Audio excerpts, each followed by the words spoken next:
тэрыторыя краіны вельмі забруджана. Забруджанне рознае, то, напрыклад, там вось актыўнае выкарыстанне FPV-дронаў, яно прыводзіць, там, калі паглядзець у інтэрнэце, то можна пабачыць, гэта нейкая павуціна, нібы на тэрыторыі знаходзіцца. І што цікава, прырода пачала таксама адаптавацца да гэтага. Некаторыя птушкі выкарыстоўваюць яе для таго, каб рабіць свае гнёзда. І гэта таксама можна пабачыць на некаторых фатаграфіях. Там забруджанне тэхнікай, якая была пакінута, гэта іншыя справы, там забруджванне палівам, забруджванне цяжкімі металамі, гэта іншае пытанне. То пакуль нет такіх дадзеных, то яны будуць толькі пасля аканчання вайны. Там, напрыклад, шмат тэрыторый замінавана.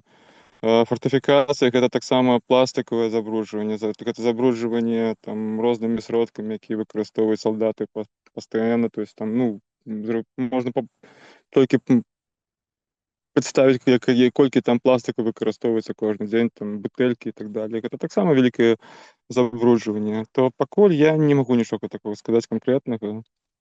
Но зразумела, што ўсе гэтыя тэрыторыі, яны калі параўноўваць сітуацыю в Украіне, то час ад часу я параўноўваю з В'етнамам. Гэта бліжэйшая такая вайна, якая таксама была з выкарыстаннем вялікай колькасці і выбуховых сродкаў, і забруджання цяжкімі металамі. У В'етнаме досыць ёсць тэрыторыі, якія проста яны закансерваваны.